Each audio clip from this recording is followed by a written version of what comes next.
ನಮಸ್ತೆ. ಇವತ್ತು 3ನೇ ಅಧ್ಯಾಯದ 9ನೇ ಶ್ಲೋಕ.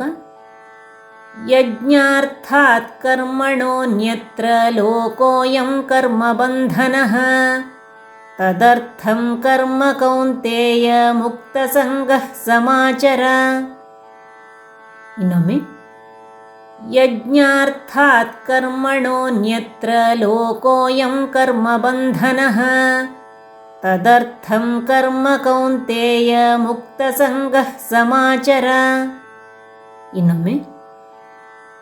ಯಜ್ಞಾರ್ಥಾತ್ ಕರ್ಮಣೋನ್ಯತ್ರ ಲೋಕೋಯಂ ಕರ್ಮಬಂಧನಃ ತದರ್ಥಂ ಕರ್ಮ ಕೌಂತೇಯ ಮುಕ್ತಸಂಗಃ ಸಮಾಚರ.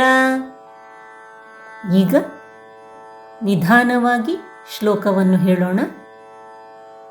ಯಜ್ಞಾರ್ಥಾತ್ ಕರ್ಮಣೋನ್ಯತ್ರ ಯಜ್ಞಾರ್ಥಾತ್ ಕರ್ಮಣೋನ್ಯತ್ರ ಲೋಕೋಯಂ ಕರ್ಮಬಂಧನಃ ಲೋಕೋಯಂ ಕರ್ಮಬಂಧನಃ ತದರ್ಥಂ ಕರ್ಮ ಕೌಂತೇಯ ತದರ್ಥಂ ಕರ್ಮ ಕೌಂತೇಯ ಮುಕ್ತಸಂಗಃ ಸಮಾಚರ ಮುಕ್ತಸಂಗಃ ಸಮಾಚರ. ಯಜ್ಞಾರ್ಥಾತ್ ಕರ್ಮಣೋನ್ಯತ್ರ ಲೋಕೋಯಂ ಕರ್ಮಬಂಧನಃ ತದರ್ಥಂ ಕರ್ಮ ಕೌಂತೇಯ ಮುಕ್ತಸಂಗಃ ಸಮಾಚರ. ಈಗ ಒಂದೊಂದು ಸಾಲು.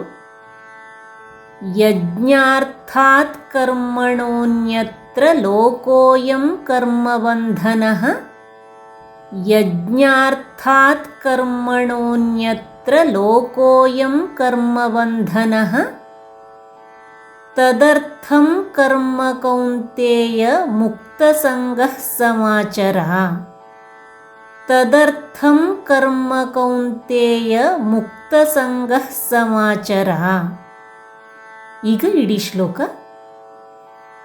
ಯಜ್ಞಾರ್ಥಾತ್ ಕರ್ಮಣೋನ್ಯತ್ರ ಲೋಕೋಯಂ ಕರ್ಮಬಂಧನಃ ತದರ್ಥಂ ಕರ್ಮ ಕೌಂತೇಯ ಮುಕ್ತಸಂಗಃ ಸಮಾಚರ. ಇನ್ನೊಮ್ಮೆ. ಯಜ್ಞಾರ್ಥಾತ್ ಕರ್ಮಣೋನ್ಯತ್ರ ಲೋಕೋಯಂ ಕರ್ಮಬಂಧನಃ ತದರ್ಥಂ ಕರ್ಮ ಕೌಂತೇಯ ಮುಕ್ತಸಂಗಃ ಸಮಾಚರ. ಇನ್ನೊಮ್ಮೆ. ಯಜ್ಞಾರ್ಥಾತ್ ಕರ್ಮಣೋನ್ಯತ್ರ ಲೋಕೋಯಂ ಕರ್ಮಬಂಧನಃ ತದರ್ಥಂ ಕರ್ಮ ಕೌಂತೇಯ ಮುಕ್ತಸಂಗಃ ಸಮಾಚರ.